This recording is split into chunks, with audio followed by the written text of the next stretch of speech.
Hey there gamers, welcome back to the Board Game Co channel, and today we have a preview of Ozob, a cyberpunk board game. Well, hey there gamers, welcome back to the Board Game Co channel. It's Professor Mag here, and today we have a preview of Ozob, the board game. You can check out the link down below for their Game Found campaign because they are now live, and everything you see in front of you is a prototype because this is a sponsored video. But that being said, Ozob is going to be a cyberpunk game, but some of the people look like this. You can see that there are clowns and some scary elements, so it is cyberpunk but also a bit creepy, and it is going to be a cooperative dungeon crawler. So you're going to have all of these miniatures and you're going to be going over different scenarios either as one-shots or as a campaign, so you can play it either way, but it's going to be a cooperative or solo dungeon crawler where you're going to be facing off against these different cyberpunk creatures through these different scenarios, trying to meet certain objectives but also just trying to stay alive and figure out the puzzle of the scenario. So this is a 3-player game set up in front of you with the 3 different player dashboards here for the 3 different characters. And as I said, each scenario will tell you specifically how to set it up and what the different objectives are. So for this scenario, it told us exactly where to set up all of these different tiles. You'll have a whole bunch that you're able to swap in and out for what the scenario wants.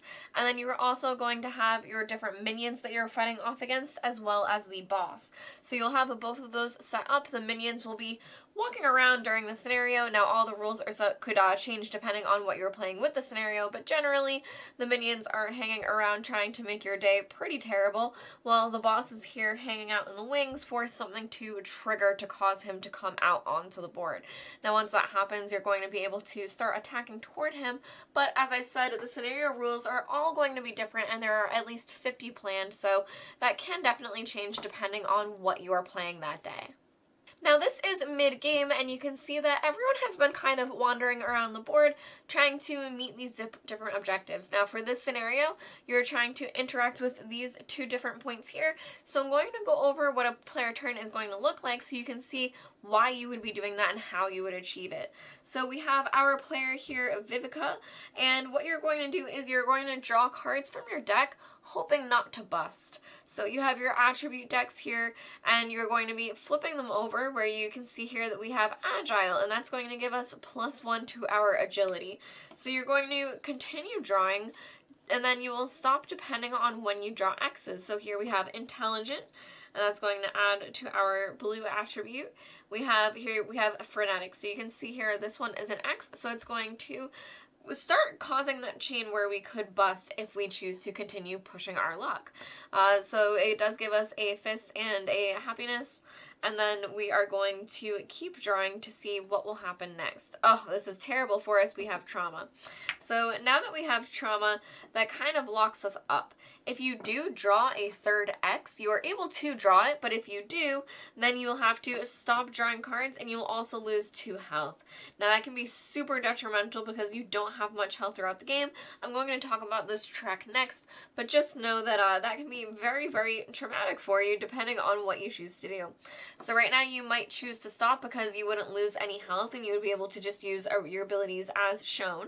And to go through the different actions you are then able to do on your turn, you're able to do a couple things that I may not include when you are interacting with the different scenario rules, but generally you will be able to move, and moving is 2 and then +1 for every 2 of your agility stats. So here where we have 2, we would be able to move 3 with this character if we chose to move.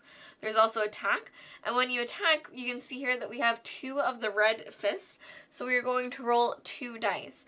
So for this character here, we would have to first move into an area with enemies. That would be one of our actions, and out of our other 2 actions remaining, we could choose to attack them.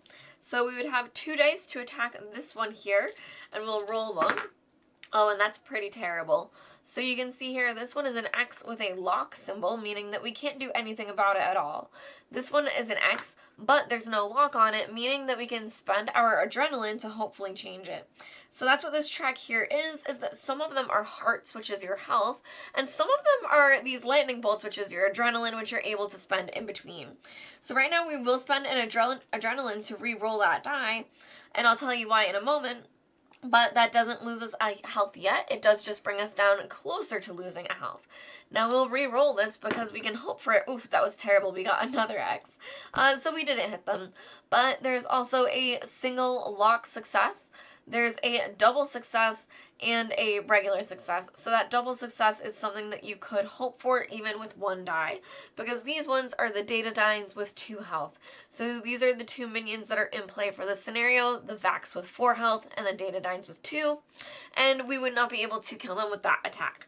Now we could choose to attack again, so we'll attack and see what we were able to do, and there we got our double success. So we got a double success and a failure, and you are not able to splash damage, but with this particular character, they have a skill called Like a Jaguar, which is whenever you defeat an enemy with an attack, you may move 1 space without being followed. So we did that to defeat them, and then we can then move out of their space without being followed, hopefully stopping us from being attacked at the end of our turn. Now, our other 2 attributes that we have are intelligence and charisma. Those are used for the scenario, so those are the tokens that were put out, and what you would do is if you were on that spot and uncontested, meaning no other minions are around, you'd be able to test that. So you're testing for at least a 3, but you would use that attribute. For example, you could use your intelligence to try to hack into the control center, or you could use your charisma to try to bribe one of the data dyne scientists. So you're using those different attributes depending on where you are with the matching attribute, and then you're trying to test that for at least 3, but if you do, you're able to not only remove the token, but get the ability that's on the other side. So you can see here where there's the charisma token. This is somewhere where you could have bribed the different scientists, and if you would get at least 3 different successes when testing this to check for it, again, no minions could be on that spot, but if you get a success on that, then you would be able to take the token off the board and then flip it over to be able to get those different rewards. So for the first one, you would be able to move up on the fame track, which gets all players different rewards at different points, and a motivation token as well, which will be able to help you in different ways throughout the game. Now, moving, attacking, and interacting with the different checks are going to be your core actions in the game, but there are other actions that you're going to be able to do as well. You can rest if you want to spend an action to do so, and no minions can be on a spot with you, but as long as you rest, you can heal 2 health for every action that you do that with, and you're also able to do other things such as trading and gaining consumables. Now, after all of those actions, you get 3 per turn, then you'll draw an event card, so let's move on to that. Alright, and here are the event cards, which you're going to draw after you're done with all of your actions, and that's going to be what usually spawns the different minions on the board. It will change the spawn point so that that moves around, and it will have them move toward you, hopefully not attacking you, but on their end, hopefully attacking you when it's their turn. So we're going to draw an event card and see. This is Under Siege. Move all minions 1 space toward the nearest roadie and then buy another event card. That's not great because all of these minions would move this way. These would move this way. This would move this way. He would move to over here, and this would move out into the hallway. Everyone is in a lot of trouble, but at least during your turn, only the active player is the one that would get attacked, so the other players would have a little bit of time to deal with that, but then it is buy another event card, so we're going to draw another one, and it's Seek and Destroy. If there is an enemy in your space, move all the minions 1 space towards the nearest roadie. Oh, if there is an enemy. Else move the nearest disengaged minion to your space. So, where the only one not currently engaged with a roadie is this one will just continue moving forward, making it even scarier for this player. So they would then be attacked by all 3 of these guards, and the guards would also roll dice. So each of them would roll 2 dice, rolling their successes against this player, and this player is able to use their adrenaline to change these dice rolls, but that is quite a lot of attacks that they would receive all in succession. Now again, for the minions, you know how many dice they would be rolling, as well as how much health they have, and what enemy type they count as for when you're spawning them, all by their cards that will be displayed out with the game. This is also how you know you will get fame when you defeat them, and when you defeat them, you will gain fame on this track, which is shared by all players, and when it reaches certain thresholds, all players will get those different things. Now, sometimes it's adrenaline, sometimes it's an item from the item deck, but sometimes it's also an upgrade, which we're going to talk about next. Now, players are going to be able to upgrade their different skills, and this is going to look different depending on if you're playing the campaign or just a single shot, so the game will tell you everything that you're able to do with this, but there are different upgraded skills that you are able to use that are going to have a special action on them, and additionally, when you gain these, they get to go on the top of your deck, so you get to use them pretty quickly and see what they're all about, but these are just going to be cards that are even better and will contribute more to your different attributes. So, for example, again, for this player here, we have Agile, and this one turn has Alliance. Gain 1 die if there is at least 1 war roadie in the same space as you or in an adjacent space. So you can see where this automatically makes your different actions better, and they can make you a lot stronger. We also have literally strong here, which is it adds an ability, Bloodthirsty. Whenever you defeat an enemy, recover 1 health. So for that entire turn, whenever you defeat an enemy, you would be recovering health, which is absolutely huge. Now that we've talked about what a player turn looks like, let's go back to how you win the game. So again, the scenarios are going to tell you everything that you need to do, but for example, this particular scenario, you wanted to interact with those different tokens, and then once they're all removed from the board, the big bad is going to spawn, and then you'll have to take them out. Now, they're going to be big, strong, chunky guys, and the event cards are still coming, meaning that more and more minions are still spawning. So this is a cooperative game, and players are really going to have to work together and be very strategic, and also working with their adrenaline and their health and keeping an eye on that, both resting when they need to, but spending their adrenaline to reroll dice when you have to.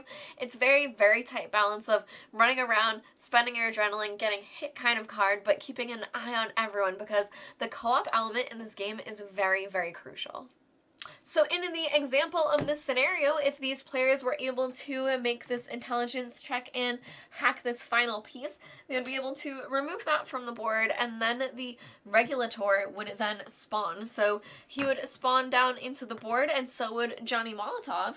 And these are all just special scenario rules, but this kind of shows you with 25 health over here, that's a whole lot different than the 4 health facts that the players were previously fighting. And they'll really have to both dance around him and work together, as well as dodging different attacks to try to take him out for the scenario. Ozob is a dungeon crawler with a very unique and fun push your luck element, where you are going to have your different attributes that are good for you, such as your strength and your agility, but you're also going to have things like your freneticness and your trauma, and trust me, it is traumatic when your trauma shows up to stop you when you think you're going to help everyone and do something really, really good, and then you are just not able to do anything instead. Now, it's also very unique that you're going to be using your health and your adrenaline to hopefully change some of the luck that is coming out. And there's, as I said, there's going to be a very strong cooperative element where you're really going to need to be working together with the other players to accomplish the different objectives of the scenarios and work together to keep up with the different minions and take out the boss. Now, if you'd like to see exactly how this game plays, there is a playthrough on the channel that you will also be able to check out with Alex and AP and I, so you can check that out. And please be sure to check out the GameFound link down below to see everything that they have planned for the game. Thank you to Nonsense Creations for sponsoring this video. I'm Professor Meg, and thank you all for watching the Board Game Co channel. I'll see you next time. Bye!